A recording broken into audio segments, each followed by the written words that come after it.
Your Notre Dame live stream will begin soon. Thanks for watching.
Your Notre Dame live stream will begin soon. Thanks for watching.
Your Notre Dame live stream will begin soon. Thanks for watching.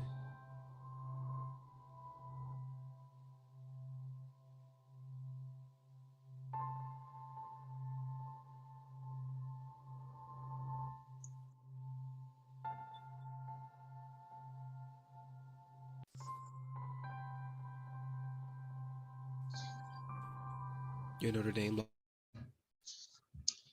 Good afternoon.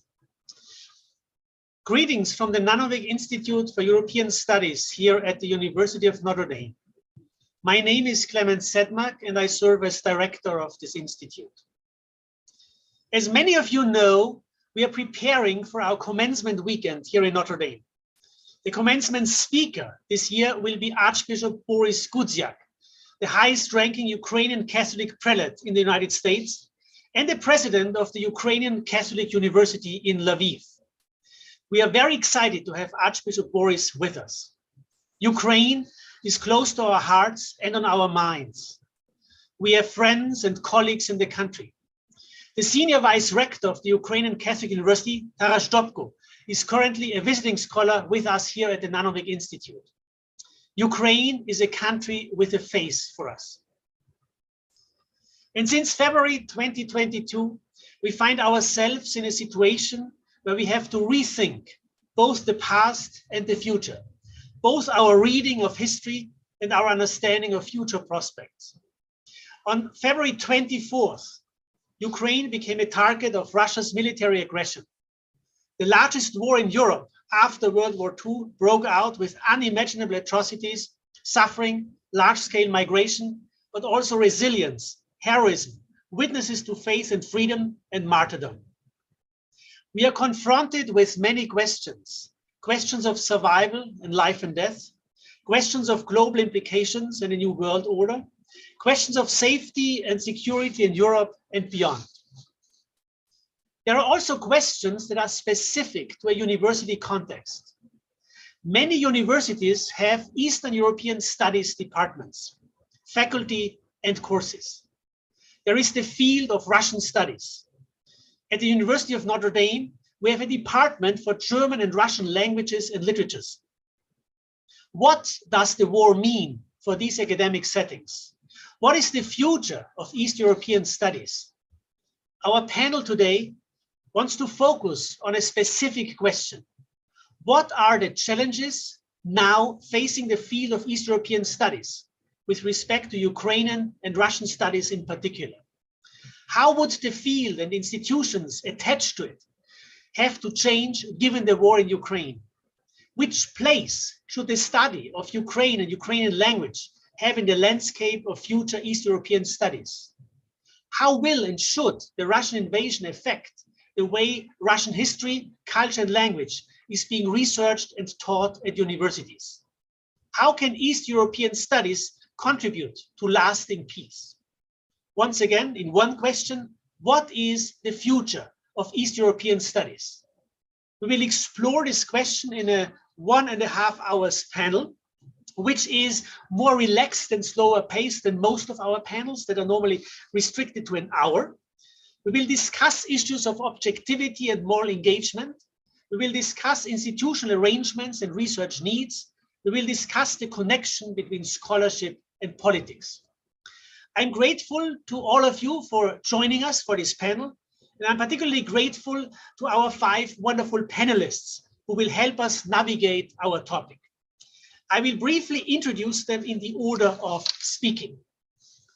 Irina Starovoyt is a poet, essayist, and associate professor of cultural studies at the Ukrainian Catholic University in Lviv. Welcome, Irina. Thank you for joining us. Semyon Liandres is professor of history and a fellow of the Nanovic Institute here at the University of Notre Dame. Thank you so much, Semyon, for being with us. Welcome to the panel. Father Yuri Avakumov is associate professor of theology and a fellow of the Nanovic Institute. He has previously taught at the Ukrainian Catholic University. Father Yuri, thank you so much for being with us. Welcome to the panel. Andrzej Timovsky is senior advisor for international programs at the American Council of Learned Societies.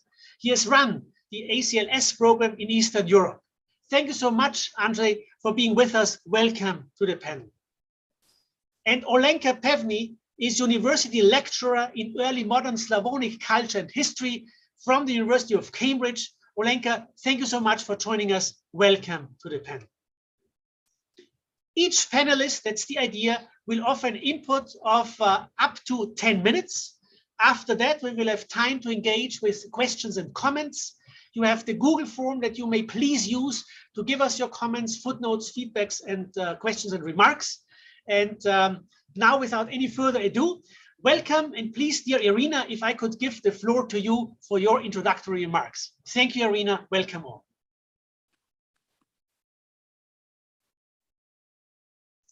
Irina, you are muted. Could you please unmute yourself and give yourself a voice? Here we go. Hello, everyone. We will discuss the fate of Russian studies in the new era of anti-Russian bias. It will be no exaggeration to say that the episteme of Russian and East European studies, along with its expertise on the region, slipped in 2014, then in 2020, and exploded in 2022.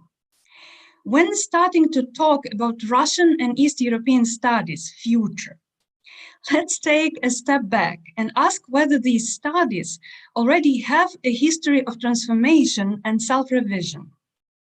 Apparently, the answer is yes.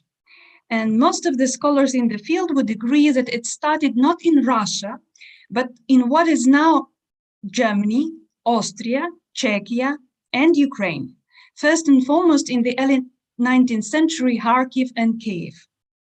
Its intellectual initiation was in linguistics and studies of dialects.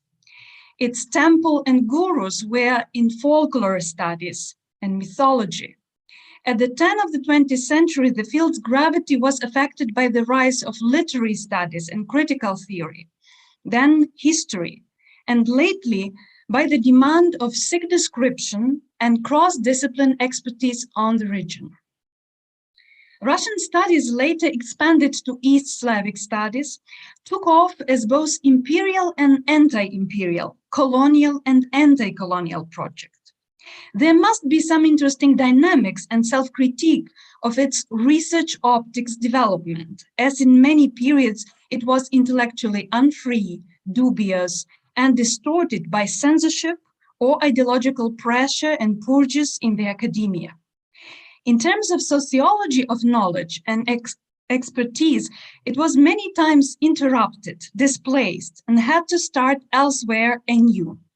Say in the West in 1920s, since the first mass political and intellectual emigration due to the Bolshevik Revolution and its aftermath. Archibald Carey Coolidge, the planner of Widener Library in Harvard, launched teaching and research on Russia and East Europe in early 1920s. Rare interwar American experts in the field were mainly his students. The post-World War II tide of emigration to the West at the backdrop of the unfolding Cold War brought an important change to the existing matrix of Russian and East Slavic studies. Career prospects were bright, and best intellectuals could be attracted to understand Russia, aka Soviet Union, across the Iron Curtain. Degrees conferred in Russian language and literature in the US only oscillated between 700 and 600 in the years 1971-1991. So by the dissolution of the Soviet Union and eventual ending of the Cold War, as was estimated at that time, American academia produced about 13,000 specialists in the area who all experienced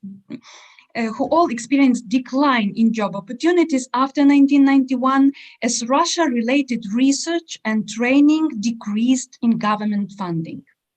However, this very research and training created a deficit of knowledge and many blind spots in their alleged expertise. Language training meant Russian only. Cross-disciplinary expertise in the region stubbornly remained Moscow-centric. Substantial amount of teaching was continuing in a manner which Zeev Jabotinsky famously named Pushkin phase. In Pushkin phase, these studies were avoiding many questions because one may not like the answers. In retrospect, within the setting of the Russian barbaric war on Ukraine, such a professional behavior should be called by its name, an intellectual dishonesty. Many of the graduates had little to no idea why their strong background in Russia, alongside with their mental and intellectual maps, are not enough to comment on and describe the event-shifting region and its social, cultural, and political landscape. But what ideas and intellectual stimuli were introduced in the East Slavic studies across North America, Britain, and Europe just prior or after 1991? While the earlier Russia experts, so-called Sovietologists, ranks were thinning, new generation of bright and risky East European experts hardly appeared. It doesn't necessarily mean that young scholars did not show interest in the region. It may well be that the attitudes, family of topics, and programs on offer were somewhat obsolete. And these obsolete programs and research institutes, which were prone to change or disappear, sometimes found helpful hand from Ruski Mir, publicly introduced into political and academic discourse in 2001, colored by Russian Orthodox and Slavophile tendencies, and some other oligarchic funds in order not to change, comfortably freezing in time and not opening to the shifting reality of the region in focus. Even top programs with long-term reputations may perhaps be involved into articulation and promotion of imperial messages, according to which newly independent states were explained in the rhetoric of belated nations with incomplete cultures, which largely remain in the Russian sphere of domination for generations to come. It is worthwhile to mention that the very concept of Eurasian studies, institutionalized in the West within the last 10 to 15 years, was invented and disseminated from the notorious Valdai Discussion Club. It was part of Putin's plan to create an EU double, Eurasian Union as an opposite to European Union. Books which were most helpful in detecting and dealing with Putin's crush of civil society, propaganda machine, and looming war came from the field studies of the contemporary Russia and Ukraine, but not from the Russian studies. As we know now, the problem is not structural. It is much more contextual, content-related, and foremost in terms of insight. So how to rethink and restart East European studies? Well, I have only a vague idea about this, and I'm not entitled to actually somehow revise and reform it, but I would suggest a couple of points. As an area study, it will decline because its object of study has just vanished, or in more anti-imperial stance, never existed. There is a need for seeding faculty positions, supporting a healthy level of dissemination of research findings, supporting professional travel to and from Ukraine, and hosting postdocs with focus on Ukraine across disciplines in Western academia, but with no ghettoization to the tiny island of Ukrainian studies. There is room for collaboration and contacts with experts and think tanks in Belarus-related, Russia-related, and Ukraine-related agenda. Though since 2022, these three should not and could not be routinely thrown under one label of East European studies. West should fund for major cooperation and exchange programs with Ukrainian universities, along with an international endowment to support, first of all, translations, and to keep the country's educational, scientific, social, and cultural horizontal leadership going. This I will put 3 dots, and thank you for your attention. Thank you so much, Irina, for this very insightful and very well delivered remarks on a discipline or a field, a group of disciplines that has been displaced and disrupted, experienced a decline after 1991, and an identity crisis, the current challenges, and the question whether we can use the label East European Students Studies as we go forward. Thank you so much, Irina. And now we move to Notre Dame and to Professor Semyon Liandres for his introductory remarks. Semyon, thank you so much. Thank you, Clemens. Can you hear me? Yes, we can hear you, Semyon. Yes, okay. Please. Well, it's hard to follow into Irina's eloquently expressed footsteps, as it were, about the need to rethink and revisit Russian and East European studies. I've been heading the program, I've been running the program, RIS program at Notre Dame in the last 12, maybe more than 12 years. And I have to confess that the name of the program, RIS, Russian and East European Studies, we've been struggling with for as long as I've been running the program. And I don't have a good solution, so I have more questions than suggestions, perhaps. But it is quite clear now, in light of recent tragic events in Ukraine, that we need to seriously rethink the term, the name, Russian and East European Studies. I agree also with Irina. Actually, I had it in my prepared remarks about Eurasian or Eurasianist approach. I don't like that, even though it has become very trendy to refer to that part of the world as Eurasia, but I think it's a very loaded, ideologically loaded term that we should try to avoid.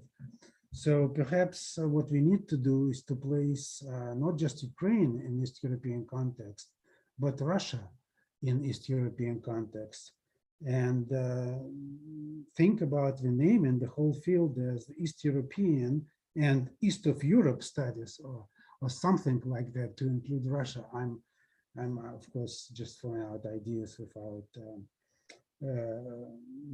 giving it too much thought, but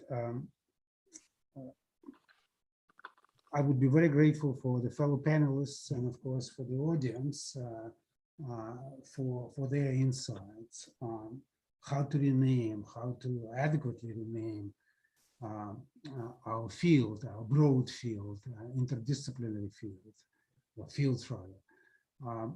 In our case at Notre Dame, the list of speakers and the list of events over the last 12 plus years reflected, of course, our teaching and research interests, and all of them are Russia focused, well, most of them at least. So that, in a sense, explains why we had difficulty coming up with more appropriate names. And that takes me to the teaching question, how to integrate or reintegrate Ukraine into the teaching of Russian Empire. As my fellow panelist Yuri Avakumov suggested the other day, perhaps we should study the Romanovs Empire the way we do Habsburg Empire, and that would make it easier to integrate Russia or Ukraine and Russia into a broader course which would deal with Russian Empire as well as Ukrainian history. I've tried to integrate Ukrainian history, but only as a lecture, a couple of lectures in my Modern Russian survey, and I have to seriously think how to do that in the future. Again, I think I would think even harder about placing Russia into European context rather than integrating Ukrainian history into the history of Russian Empire. I think what we should not do, for sure, is to repeat or to continue the trend, very popular trend of the last 20-25 years, which was to normalize Russian Empire. I'm talking about the trend, quite, I wouldn't say dominant trend, but very influential trend in Western or Anglophone scholarship of the last 20-25 years, which basically tended to treat Russian Empire as normal, as just like any other European empire, except for overseas colonies, of course. But essentially, the idea was that the Russian Empire went through similar stages, similar developments, and eventual disintegration.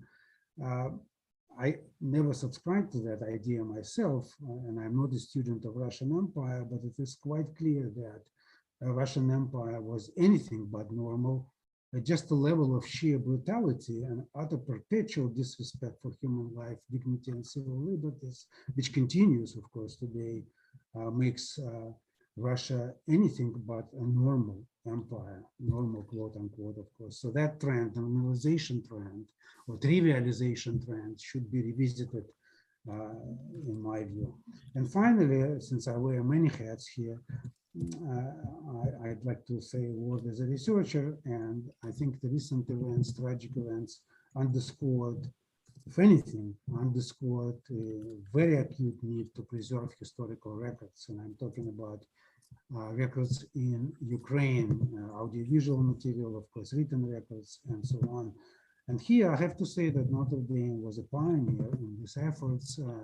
We as a group collectively started a long-term project in 2012, received generous funding from the Office of Research at Notre Dame to preserve, digitize, catalog, describe numerous records of the Kharkiv Human Rights Protection Group in Kharkiv. And we received some of the records, but not nearly what we hoped to receive. And the project commenced in January of 2013, and it was supposed to go until June 1st of 2014. And for obvious reasons, and for a number of logistical reasons, we had to stop in the beginning of 2014. And I cannot tell you how many times I thought about, how many regrets I had about not continuing with the project, even at a very limited scope, even after the annexation of Crimea, illegal Russian annexation of Crimea, and so on. But to end on a good, on a hopeful note, I think a number of digitization projects are going on in this country, in North America rather. I've read about them very briefly, and I think that trend should continue, and it should continue beyond Ukraine, but in all neighboring countries of Russia, because with neighbors such as Russia, you cannot count on anything. Thank you. Thank you so much, Semyon, for reminding us of the discussion of how to rename and rethink the field, how to integrate Ukraine and Ukrainian studies in teaching and research, how not to continue with the trend to normalize the Russian Empire, and how to engage in more intentionally in digitization projects and projects that make those kinds of sources available to a broader public in a lasting way. Thank you. Now from Notre Dame to Father Yuri, who is in Notre Dame, was in Ukraine, knows Russia very well, has European connections as well. So Father Yuri, I'm very excited to hear what you have to say. Thank you so much. Thank you, Clemens. Speaking from the perspective of the study of religion in Ukraine and Russia, I would like to make 4 brief points. And these points are rather comments on the existing difficulties than clear conceptual proposals. And in this sense, I'm aware of the insufficiency of what I will try to convey compared to my esteemed colleagues. Point 1. Politically, Ukrainians have been aptly called an unexpected nation in the sense that the emergence of an independent Ukrainian state in 1991 came as a big surprise in the West, because previously many had seen no particular difference between Russia and Ukraine and regarded Ukraine as no more than a folkloric subspecies on the fringes of the Russian state. If we turn to theology, religious studies, and church history, we will see that the situation in the field has been even more problematic than in the area of political history. The inability to distinguish between Ukraine and Russia has been even more predominant among Western theologians and professional ecumenists than among politicians. The phenomenon of Ukrainian Christianity, its basic features, ideas, cultural patterns, historical developments, remains barely recognized. Let me provide a few examples. In the Blackwell Companion to Eastern Christianity, an otherwise excellent and comprehensive volume with chapters on various Christian communities, ranging from the Greek and the Serbian to the Arab and the Coptic, there is no chapter on Ukrainian Christianity. A similar approach marks the Eastern Christianity volume of the Cambridge History of Christianity. Ukraine appears here in the table of contents only once in the section on the Russian Church. The roots of this highly problematic approach lie in the global focus, even fixation, of contemporary Catholic Orthodox and Protestant Orthodox ecumenism on the Russian Orthodox Church of the Moscow Patriarchate, which is considered to be the largest and the most powerful, if not the sole truly powerful, Orthodox Church in the world. The image that clearly has much to do with the grand narratives about the power and influence of the Russian Tsarist colonial empire and of its paradoxical but no less imperial and colonial successor, the Soviet Union. At times, the Russian Orthodox Church acquires highly romanticized, overblown, almost mythical features in the eyes of some Western theologians and ecumenists. In this half-mythical picture, Ukrainians and their stunning confessional diversity disappear as an insignificant footnote to the grand narrative of Russian Orthodoxy. Thus, the deficit in my area of studies is clearly a considerable one, and there is much that still should be done about it. My second point, we can think of many ways of how the situation can be and should be improved, but let me briefly address one of them: the pursuit of historically and theologically accurate terminology. There is much in a name. By naming things, we construct them and create them. It is a positive sign that the expression "the baptism of Russia" is no longer considered to be appropriate today in any serious, and any serious scholar would use the terms "the baptism of Rus" or "the Christianization of Rus." However, the adjective Russian is still widely in use in respect to Kievan Rus, which sounds in contemporary context misleading. I think we should, as a field, consistently promote the use of the adjective Rusian, R-U-S-I-A-N, or R-U-S-Y-A-N. There was no Russian Christianity in the medieval period of Kievan Rus. We must call this Christianity Rusian, or maybe Kievan. Similarly, for the early modern period, the adjective Muscovite should be preferable for the history of the Church of Moscow. There are quite a few other possible terminological improvements. I cannot go into further details in this brief talk, but let me draw your attention to one more of them. Semyon already mentioned this, and I would like just to say a few more words about this point. When speaking of the pre-World War I empires, we generally tend to name the dynasties, not the ethnicities. We say the Habsburg Empire, almost never the Austrian or the Austrian-Hungarian Empire. We say the Ottoman Empire, much less often the Turkish Empire.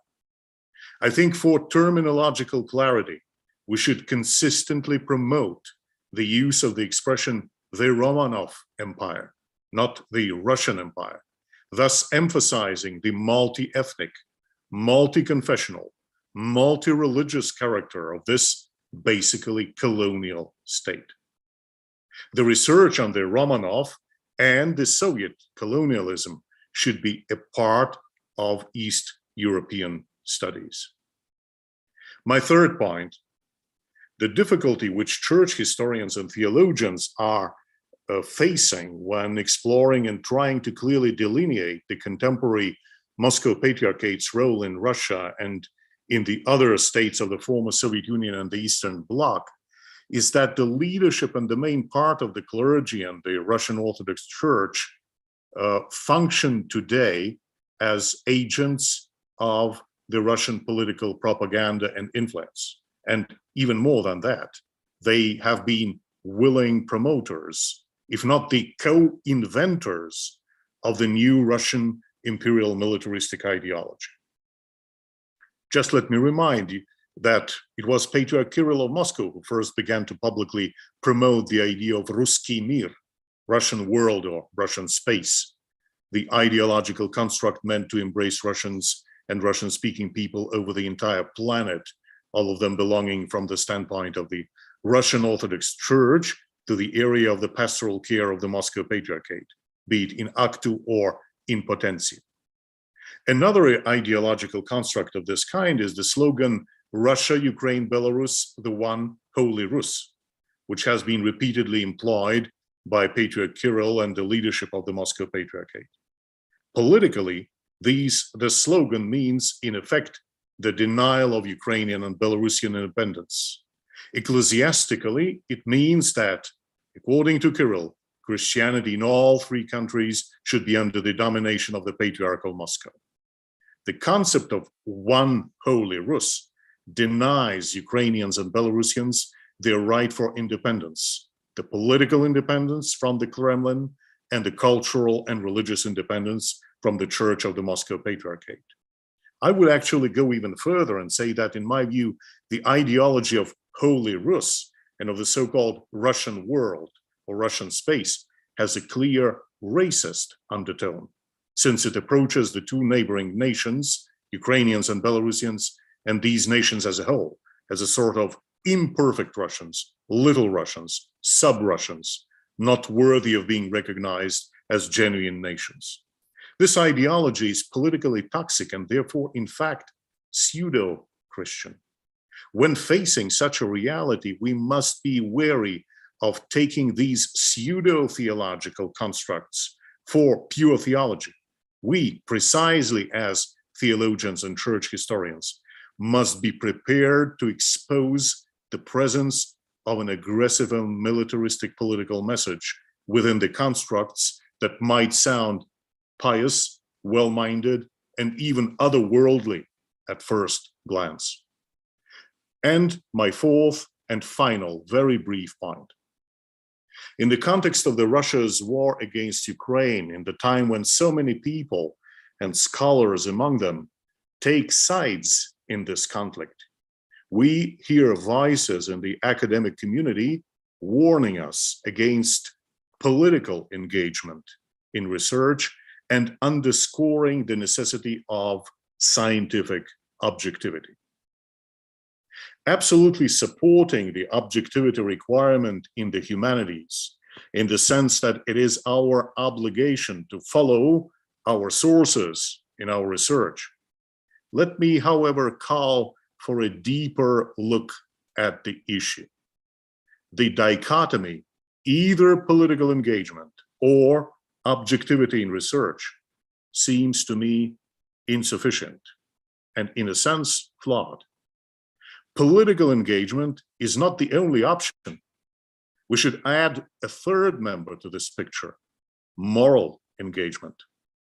And there are particular cases in which moral engagement is not only permitted, but indispensable. It is especially true for the area of church history and theology. The dark, allow me to say, almost diabolical nature of the Putinist ideology and the Putinist church must be named by name. The ability to distinguish between the right and the wrong, and, if you like, take sides with the right cause, belongs, in my view, to the foundational aspects of any honest research endeavor in the humanities. Thank you. Father Yuri, thank you so much. As an Austrian, I may just add, Austria is neutral, but our chancellor recently said we may be politically neutral, but we can never be morally neutral. So I think that was a very strong point, as was your point about the neglect of Ukraine, the unexpected nation, as you called it, as your appeal to the accurate terminology, Rusian rather than Russian, Romanov Empire rather than the Russian Empire. I found this very helpful for us who are not specialists in the field. I'm very grateful to you, Father Yuri. Thank you. Now, Andrzej, the Senior Advisor for International Programs at the American Council of Learned Societies, will shed further light on our question, what's the future of East European studies? Andrzej, thank you so much. The floor is yours. Thank you very much for inviting me. I'm pleased to be speaking in such an august company of accomplished scholars. Taras Dubko invited me to talk about my experience in Belarus, Russia, and Ukraine with a fellowship program that I directed for ACLS from 1998 to 2012. And that was a very different time than we live in now. However, I think going over that trajectory might draw some lessons for today, especially about the sort of the moral engagement, the ethical dimension of scholarship. Okay, the call for decolonization is now heard in all over the world, in many disciplines. This is the time has really come. It's especially relevant as we've been talking for the field of Russian and East European studies, and we need to put that in quotes. This field has been convulsed in the United States by self-examinations. To take just one example, the AAASS, the Association for the Advancement of American Association for the Advancement of Slavic Studies, changed its name to ACES. Can never remember it, the Association for Slavic, East European, and Eurasian Studies, a name that's still problematic. And I would say that in the context of seeing what the field is doing and thinking about the war in Ukraine, going to the AC's website is a good way to sort of dip your toe into that discussion, because the AC's has been very very active in stimulating thought. Why is Russian always in the name? That's come up several times. Well, the dominance of Russian studies in the broader field has been a fact. More people study the language, history, culture of Russia than other countries. It has been especially irksome that many people just equate the word Slavic with Russian. And reinforcing this dominance is the use of the Russian language as it has been used as the lingua franca over a vast territory, the 13 time zones of the Soviet Union. I'm going to leave the strategy for the intellectual decolonization of the field to my colleagues on this panel. What I'm going to call for is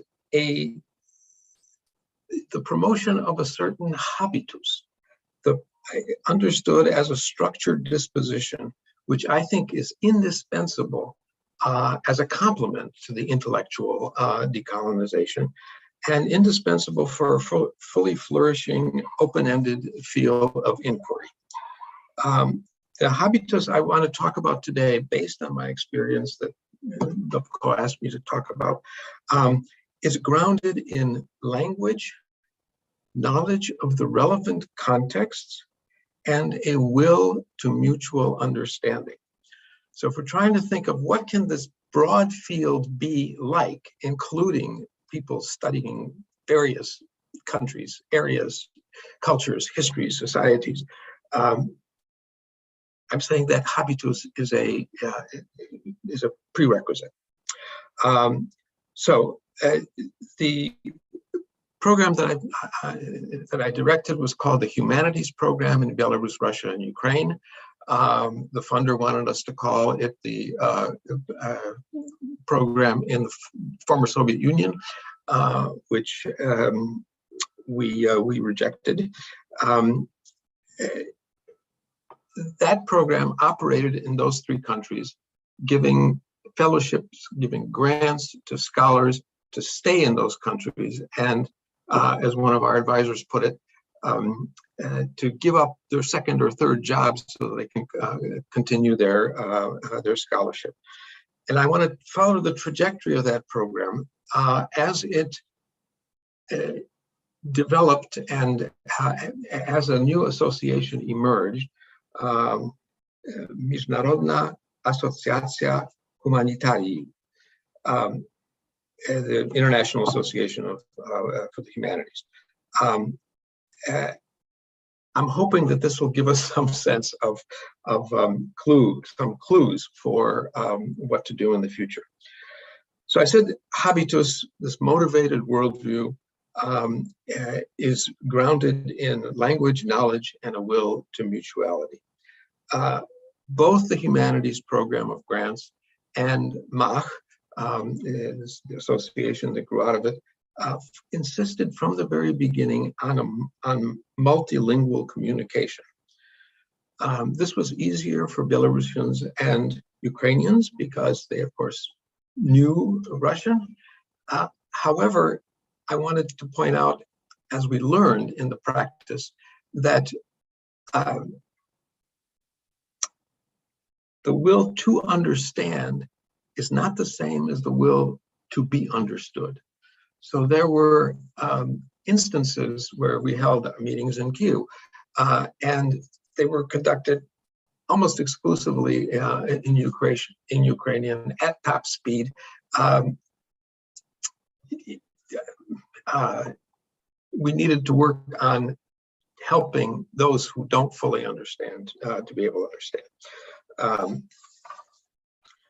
The relevant social and geopolitical context for the program and for Mach were also extremely important. And now I'm going to go in sort of historically. In the 1990s and early 2000s, all three societies suffered economic dislocation that was keenly felt, maybe especially felt by the intelligentsia. So grants to allow people to give up their second or third jobs to pursue scholarship were very welcome, as you can imagine.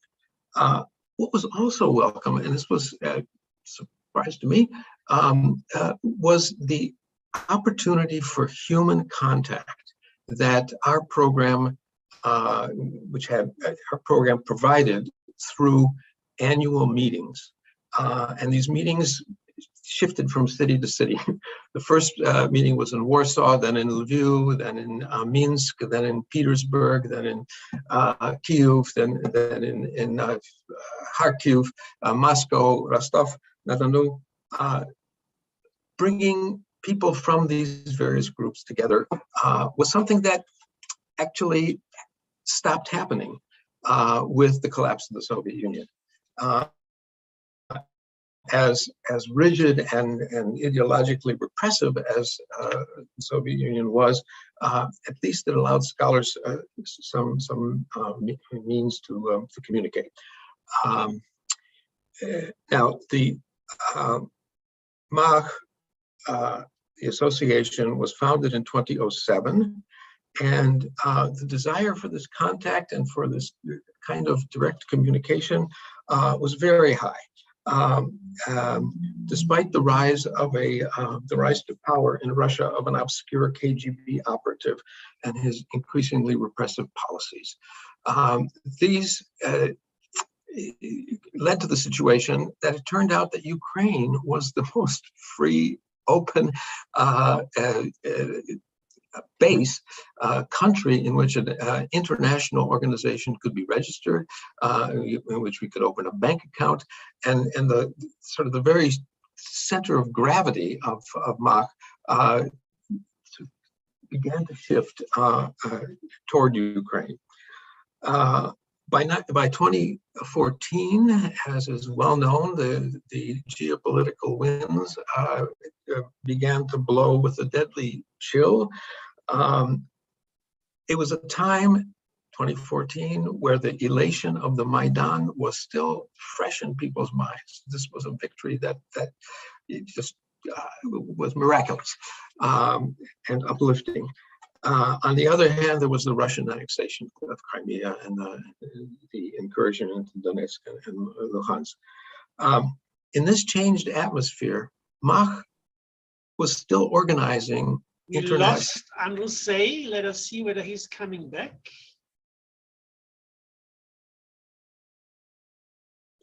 Can you hear me now? I'm sorry. Yes, you were frozen for 15 seconds, Andrusei. But here you're back. Many are cold, but few are frozen. Yes. So anyway, so in 2014, it was the geopolitical situation had changed. However, Mach was still promoting its multilingual conferences for mutual understanding. In fact, in October 2014, we met in Kyiv at the Dom Vivchenik. It was an essay competition that was sponsored for the effects of the post-Soviet democratization on the societies and especially on young scholars as they began their careers in universities.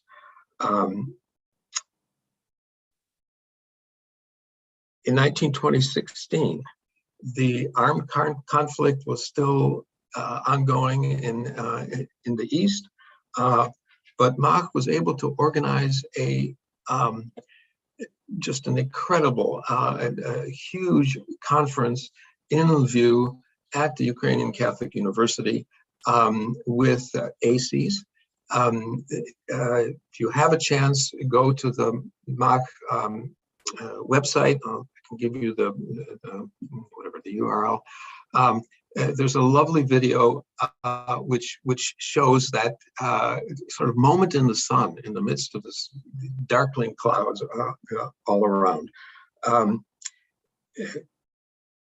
So that conference displayed the multilingual, multicultural dialogue, and it was a, bucking the trend of what the geopolitics around it. And I want to put the case that this sort of this approach, multilingual, addressing questions of knowledge with a will to mutual understanding, this is a habitus that is all the more necessary now. When February 24th came, I thought that Mach was now, with that kind of habitus, was more necessary than ever. That was not to be.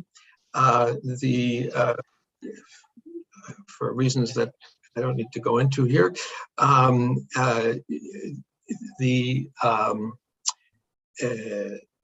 Mach froze its activities. However, several members in April organized a marathon of webinars under the title, What Should We Talk About to End the War? So to close, let me say the obvious. We live in a bitter and menacing time. The inventiveness and courage of Ukrainian society has inspired us all. And I submit to you that in decolonizing Russian and East European studies, we would do well to be guided by the habitus of multilingualism, relevant knowledge, and the will to mutual understanding. Thank you very much.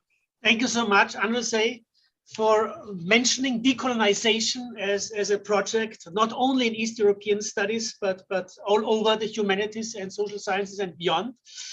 Thank you so much for mentioning the term habitus.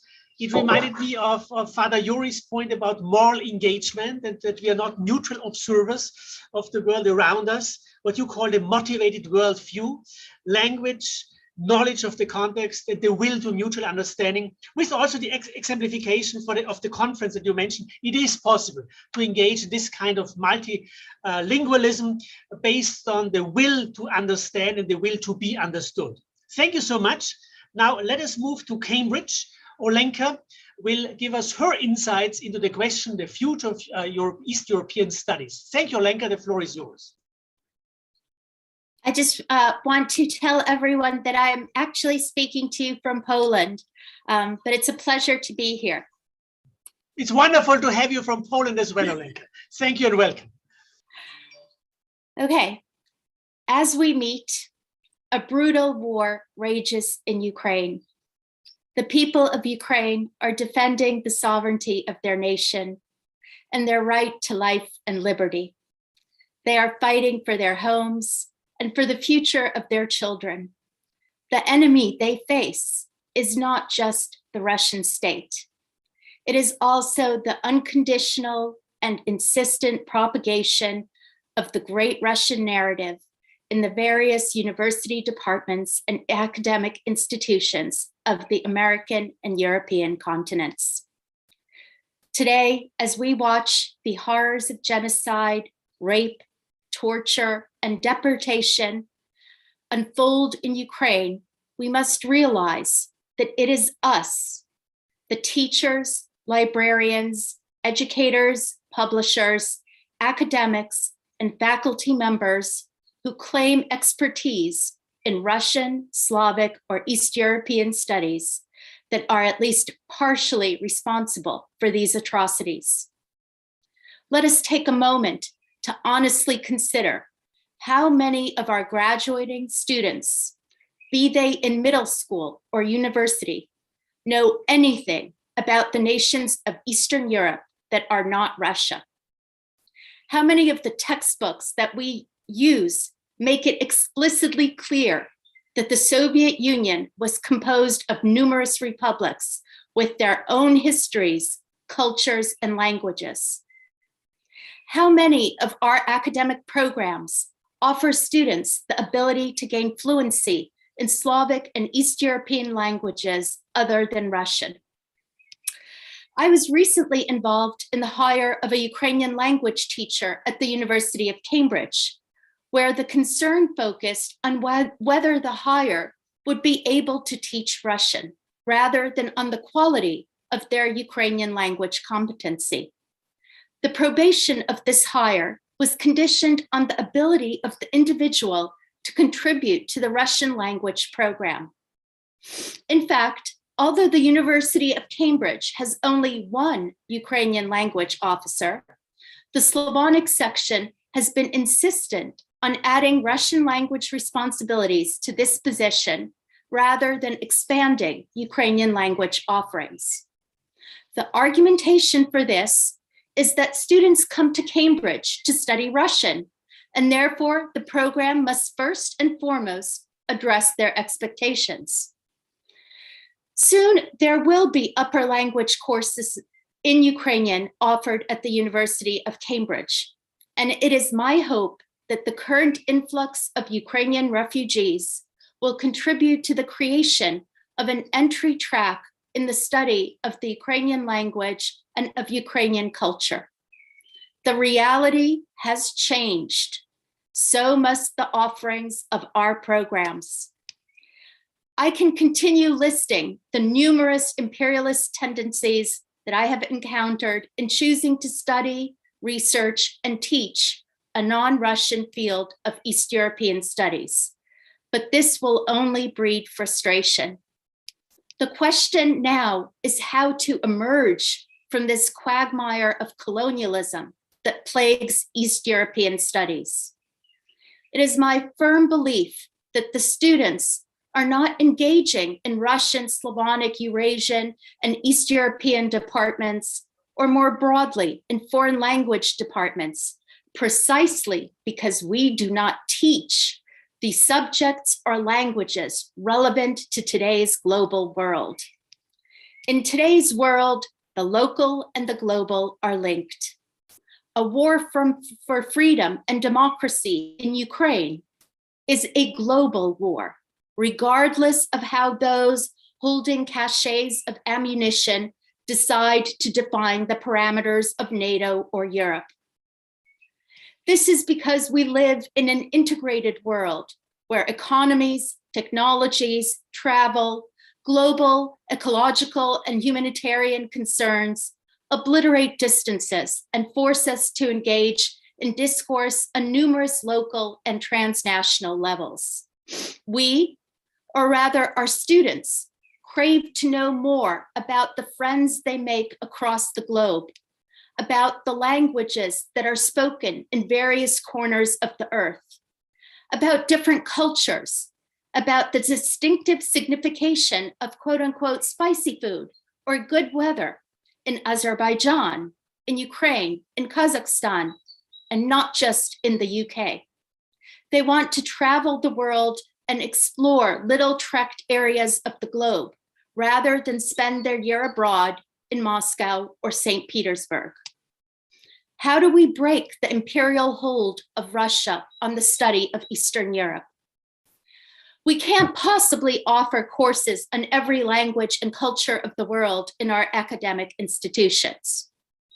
This truism, however, should not stop us from transforming introductory, quote unquote, Russian courses into opportunities to familiarize our students with the broad cultural and national spectrum of Eastern Europe.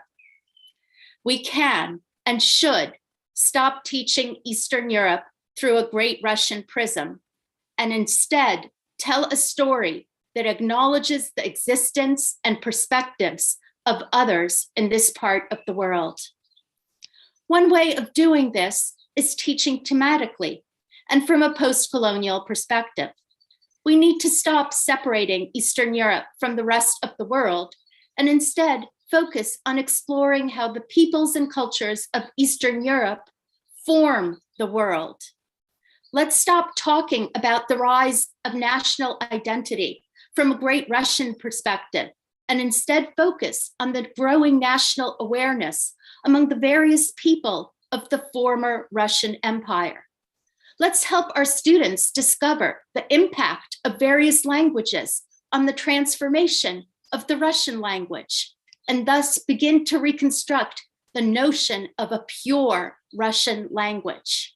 Let's question the use of the Russian language as a marker of national identity. Most importantly, let us acknowledge the existence of all the nations and people that have for so long been subsumed under the great Russian myth and narrative, and stop teaching as if the Russian and Soviet Empire still exist. In my opinion, the aim of Eastern European studies is to make our students transculturally literate, so that in exploring the world, they can engage with the perspectives of numerous others.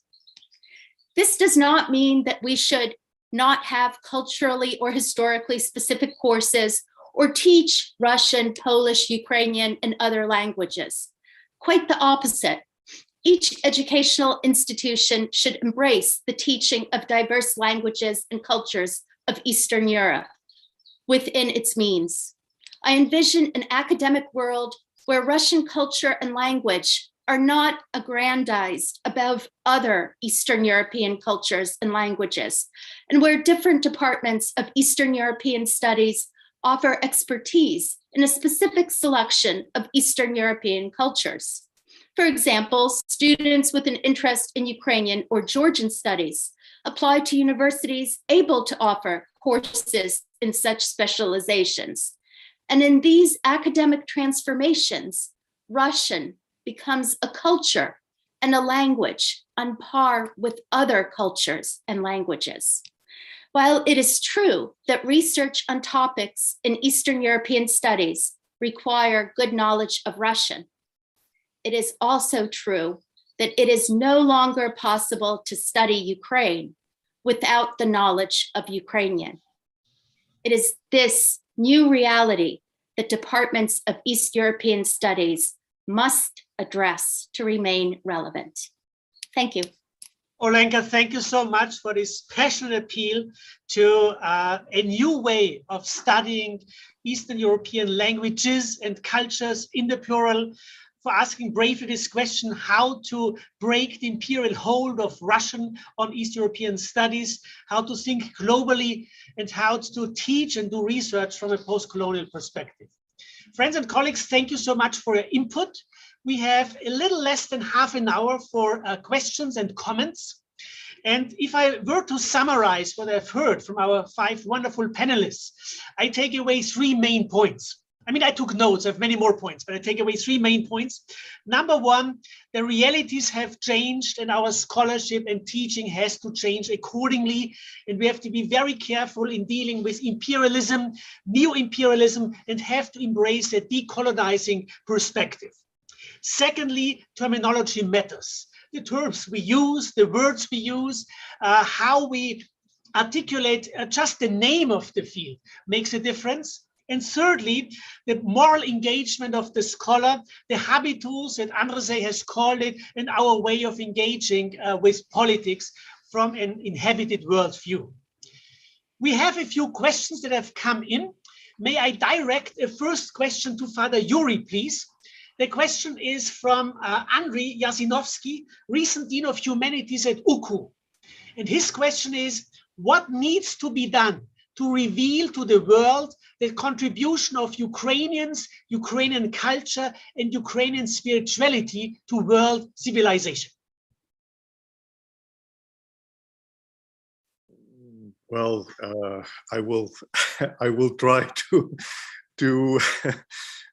give some, perhaps whatever you can give us, Father Yuri, will be great. Some thoughts about this very, very broad and really profound question. I think we must really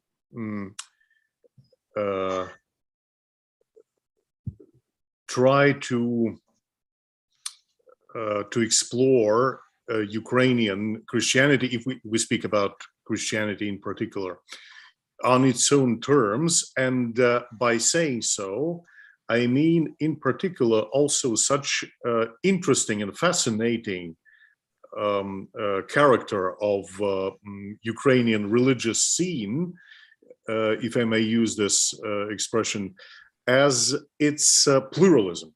It's something which, in my view, radically distinguishes Ukrainian religious life from religious life in contemporary Russia and generally throughout history, with its dominating force of the Russian Orthodox Church, of the Moscow Patriarchate in particular. In Ukraine, we have a very interesting plurality inside Christianity, even inside Orthodox Christianity. We've had different jurisdictions, and this is something which is an interesting phenomenon. It shows also the basically democratic, if you like, character of Ukrainian society, and even of contemporary Ukrainian state, which allows it, permits it, and the fact of the existence of the Council of Churches and religious organizations and very fruitful work of this institution shows this and underlines this aspect of pluralism. So this is just one thought among many, but of course it's clear that we must look into history for prominent examples of Ukrainian Christianity in its specific forms. Thank you, Father Yuri. And if I may just add, here in Notre Dame, the situation in Ukraine and the Russian invasion has put so much emphasis on what can we learn from Ukraine, what is there to know about Ukrainian history, Ukrainian culture, Ukrainian wisdom, Ukrainian spirituality. So I think there is a kairos right now for the world to learn about the beauty and richness of Ukrainian culture, which I hope will be one of the positive elements of these terrible atrocities that we are facing.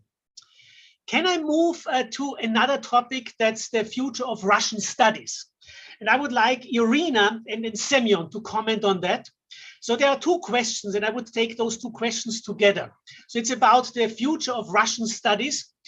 The first question is from Taras Topko, the Senior Vice Rector of UKU. And his question is, when we speak about studying Russian culture, we tend to think about Pushkin, Tolstoy, Chekhov, and Dostoevsky. But culture is defined not by the tons of published books or formal presence in school curriculum, but by what motivates people's perception and action. It seems what mostly motivates Russian politicians, soldiers, and society in general is rather selective reading of Russian writers, with extracting anything that could support imperial resentment in such popular movies like Brother. Should not Russian studies take seriously this situation and highlight imperial predispositions in many representatives of the so-called great Russian literature, as well as get more serious about studying Russian popular culture, which is a reality and true behavioral force for many Russians, and is evidenced by the present war? So that's a long question, but it basically is about, should we, in our understanding of Russian studies and the teaching of it, not highlight imperial predispositions in the great Russian literature and be more attentive to Russian popular culture? The second question connected to that, and Irina and Semyon, please prepare your response. The second question related to that is this. Ainsley Morse, a Dartmouth College literature professor in the school's Russian department, has said that courses should be one of the first areas for change, courses, the way we teach.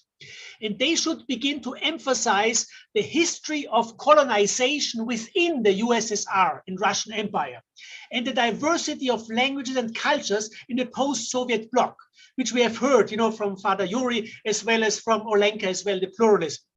Are these helpful steps as a strategy to bring about change in Russian studies. So these are the questions, future of Russian studies. So the imperial predispositions in many representatives of great Russian literature, and more attention to Russian popular culture, and the question of how we should change our courses, bring about colonization within the USSR and the pluralism. Irina, maybe if you could give your first comments. Thank you. Thank you for asking. I think I'm moderately optimistic in respect of the future of how these courses could be actually designed and taught. First of all, I would say that in my understanding, this imperial framework very often in Russian studies, in Slavic studies, was unintentional, unreflected, and uncritical. So, of course, it makes me ask why intellectuals on positions in university behave so uncritically, and isn't it a part of a Western culture to be self-critical all the way through? But it seems like a lot of things were done by inertia.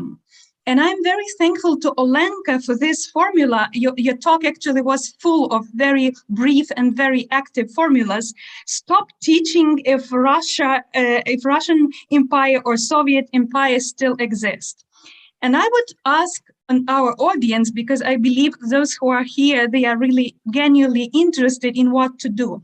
I would ask why actually it was like that during the Soviet Empire, with flashbacks of Russian Empire, the teaching of Russia could be so uncritical to this great myth or great Russian culture myth. And my suggestion would be, and it's very simple and very doable suggestion, to design courses where Russian literature is taught in dialogue with Ukrainian and Belarusian literature. When you read, let's say, Dostoevsky with Khmelovey, Shevchenko with Pushkin, and then you see how they approach the same periods and the same big topics in Russian culture with absolutely opposing and different worldviews, because it's not only an angle, it's really the whole very integrated picture of the world. And you also will see how much of this violent discourse has been introduced into Ukraine physically, violently, but at the same time, how Ukrainian culture succeeded in its tendency to become cruelty-free.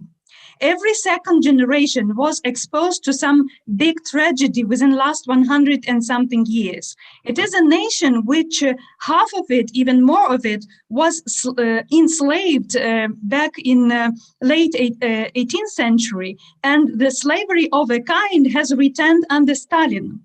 And there were these absolutely consolidated efforts to make this nation mute, to make it non-agent, to make it almost unexistent, on the brink of existence. And I am absolutely sure that what Ukraine can teach the rest of the world, it's exactly this resilience, and resilience which came through culture, resilience which came through culture in this broader understanding of which Taras was also asking. It's not only ballet, film, performance on the stage. Just on the contrary, performance on the stage and documentary film and song is in a way the pinnacle of the level of the everyday culture. And the everyday culture is very much about solidarity, about ability to remain pluribus in unum. And I think that European Union invented this formula for the modern time, but Ukraine now represents this formula. We are very different, and we are one because now we have to be one. Thank you, Irina, just also for this suggestion, teaching Russian literature in dialogue with Belarusian and Ukrainian literature. Future of Russian studies, Semyon, what are your insights, please? I'm learning, and I'm very grateful for Irina's remarks, as well as for the question about colonization. To start teaching Russian history through colonization or decolonization. I haven't given it much thought, I have to admit. I'm struggling with those questions myself.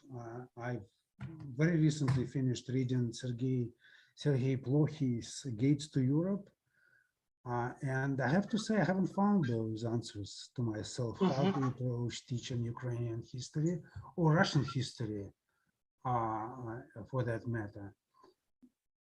I don't think I have any wisdom to share at this point. These are fundamental questions, and I just need to learn more and think more about them. I don't have easy answers. I don't think decolonization or colonization as a kind of overarching theme or umbrella is a way to go, but this is based on my instincts, on my experience, but not on deep knowledge of the area.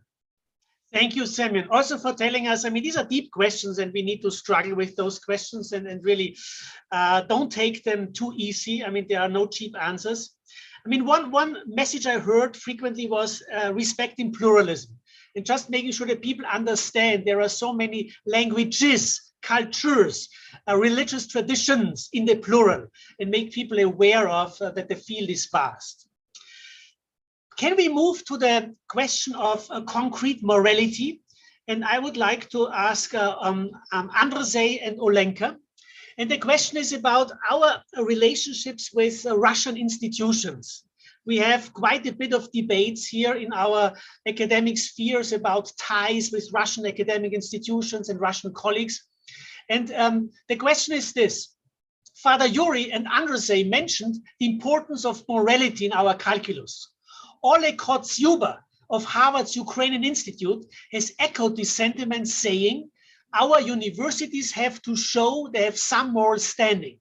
Amid growing calls for academic institutions to cut ties with Russia, what is the extent of our moral obligations to act swiftly? To what extent should universities cut ties with Russia? Should all study abroad programs be abandoned for the immediate future and be replaced with new programs in Eastern Europe? Andrzej, what do you think? And then I would ask Olenka, please.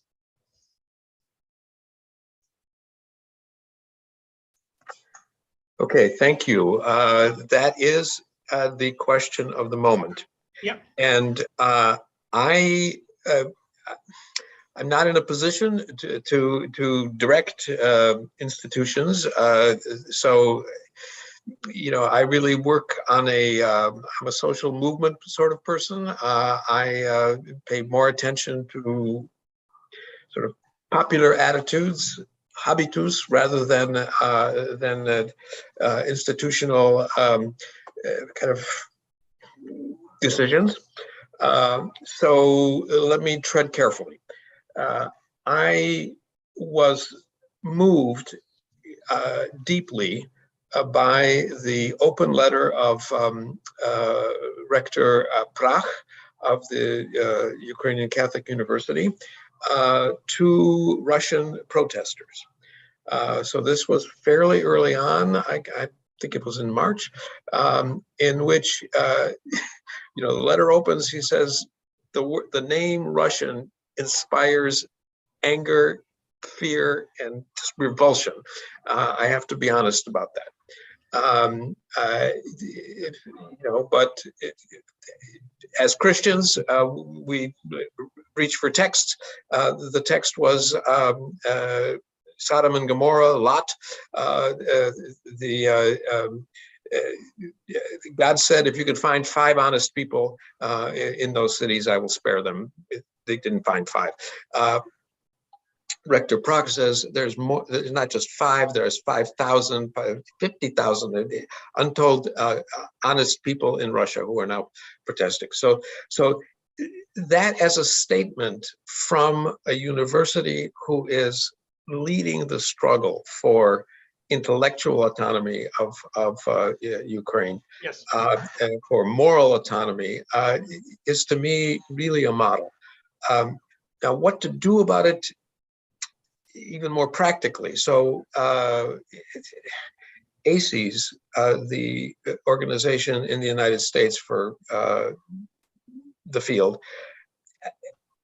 has been very strong in condemning the invasion, in leading numerous discussion groups, protest letters, et cetera, et cetera.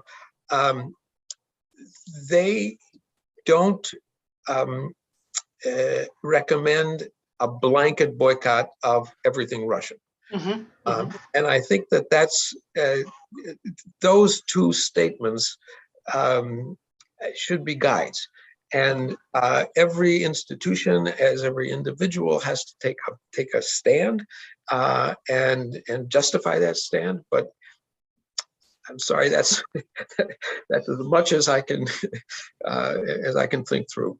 No, thank you, Anders. I really appreciate it. Also, what I said to Semyon before, these are really very delicate questions, and we need to tread carefully, as you said, and be very cautious and prudent in how we respond. So the question, cutting ties with Russian institutions, Olenka, do you have a position on that question? You are muted, Olenka. Yes, I do.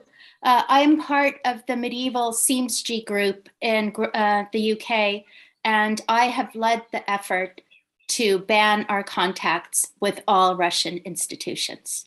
And the vote passed, I am proud to say, by a huge majority in our context.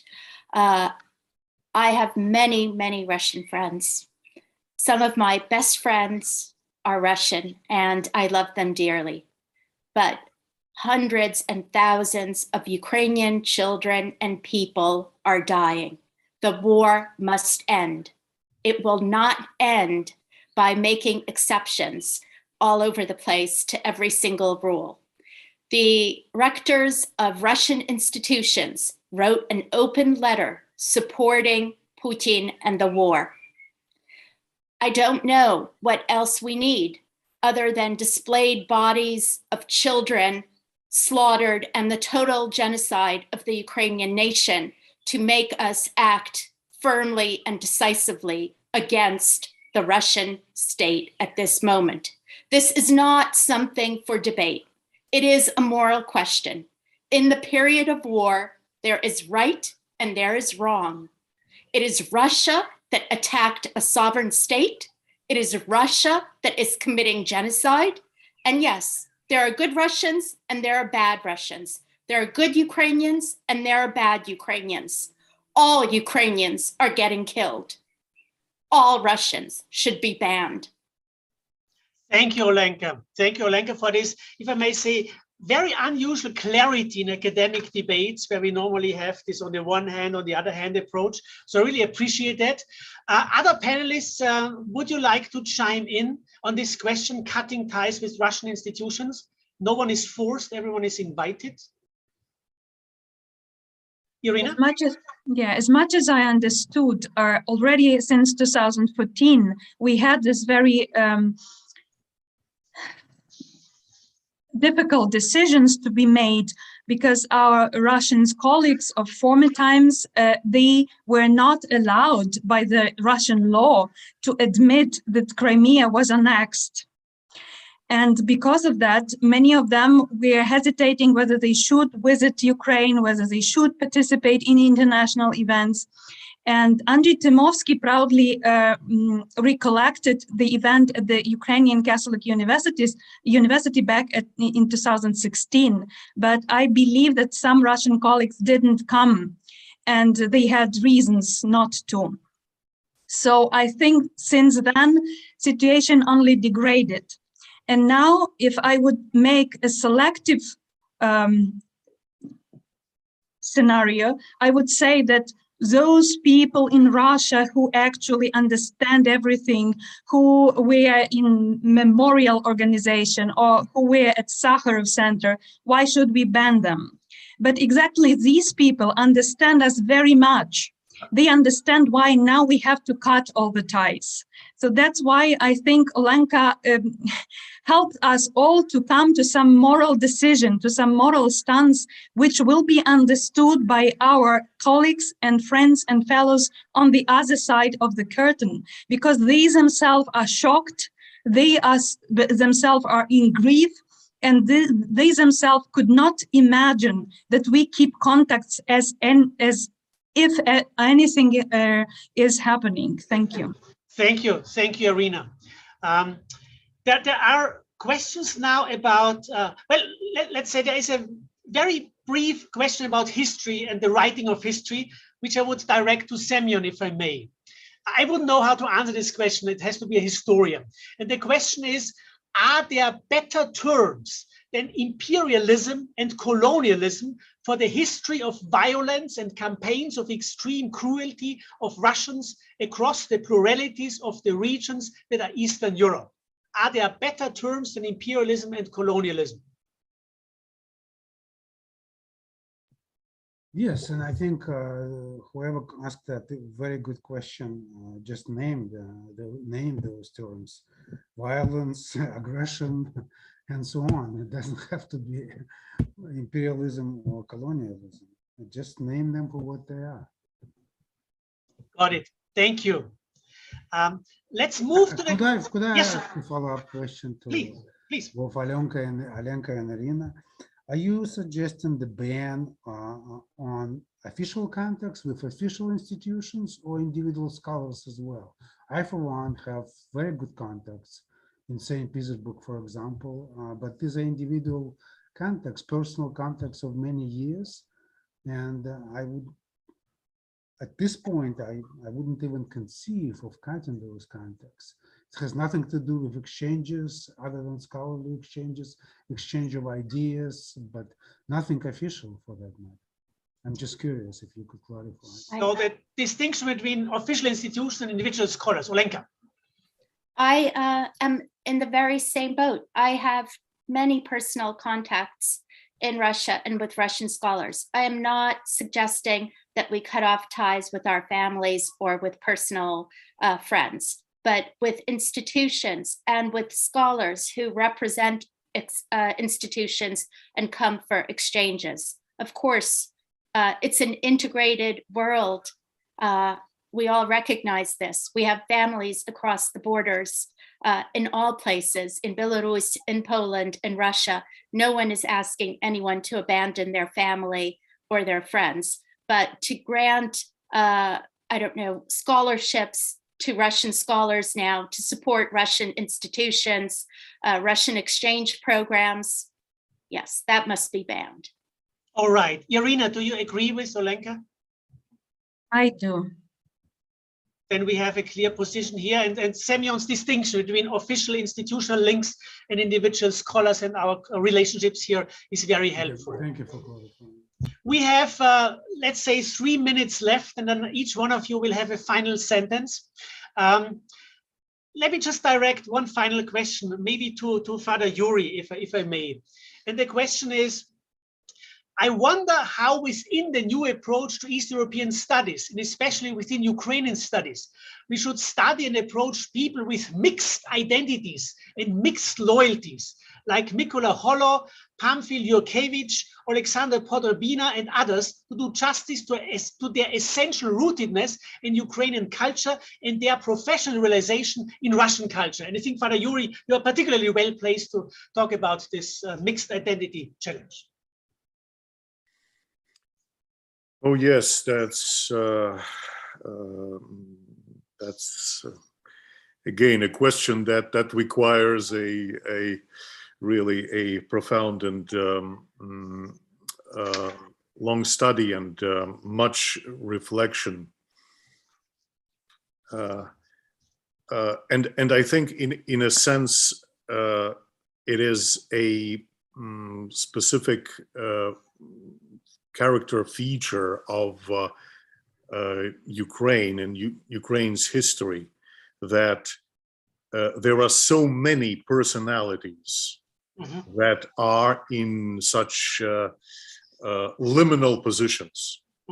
In a sense, I would say, even just from the perspective of a historian, of a church historian, there is an institution, an ecclesiastical institution, the Ukrainian Greco-Catholic Church, which is which has been since its very beginnings in such a liminal position ecclesiologically, because it is a sort of, it is considered by many to be a certain mix of Catholicism with Orthodoxy.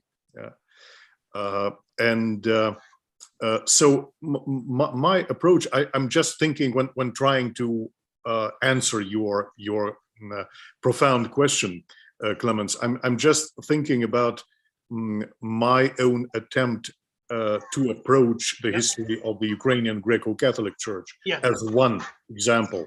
Very helpful. And my approach and my suggestion is take them for what they are.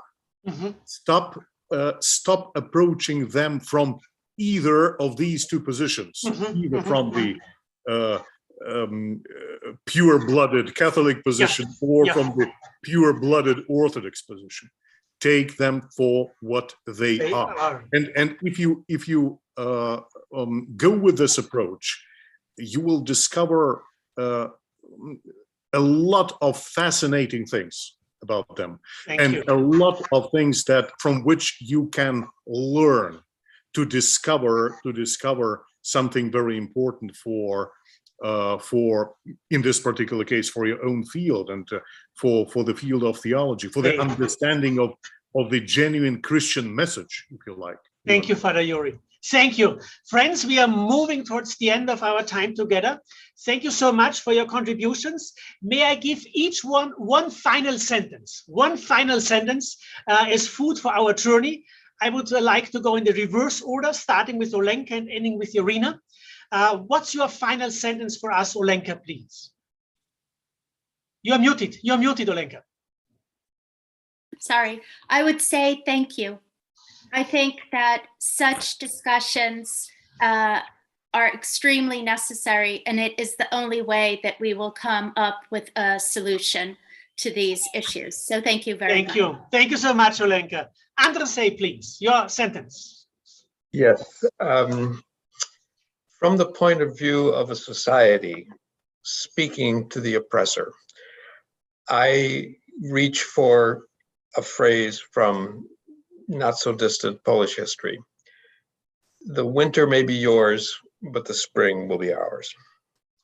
Thank you, Andrzej. The winter and the spring. Let's hope for the spring. Father Yuri, your sentence for us, please. First of all, many thanks for this initiative. And let me suggest and hope that this is just a beginning, that we continue these important discussions as scholars, as experts in this field. This is the least that we can do. We understand that we cannot stop this war immediately, and even cannot stop it in the nearest future. But this is at least something which we as experts can do, should do, must do. Thank you. Rethink our foundations and look into a better future. Thank you, Father Yuri. Semyon, please, your sentence for us.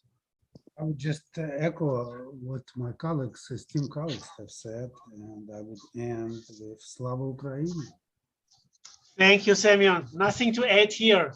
Irina, your sentence for us, please. Thank you. Yeah, I thank you for many moments of clarity which we experienced here, and I will finish with a quotation as well. I would quote Ukrainian poet Taras Shevchenko: "The evil deed will vanish, the good deed will renew.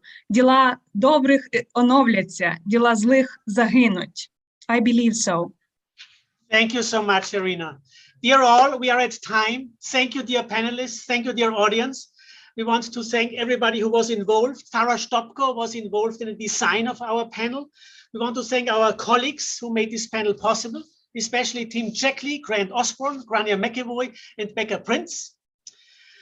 Let me end with this. On the day of the Russian invasion of Ukraine, our university president, Father Jenkins, has issued a statement where he said, "The former oppressors of Ukraine are now known by another name and are waging war under a different flag. But the trauma is no less today than in the past in this nation that has suffered far too much. Now, more than ever, our friends in Ukraine are in need of healing and hope. We at Notre Dame stand in solidarity with all peace-loving people worldwide in demanding an end to this invasion of a sovereign nation. This unprovoked war is an international abomination and must stop now. Until it does, may God keep safe all of the innocent men, women, and children who are currently in harm's way. The prayers of the Notre Dame family are with them. With these prayers for peace, we from the Nanovic Institute for European Studies want to wish all of you a good and safe afternoon. May the good deed renew and may the spring be ours. Thank you, friends. Goodbye. And thank you, Clemens, for wonderful direction of and inspiring summaries along the way. A panel is as good as its panelists.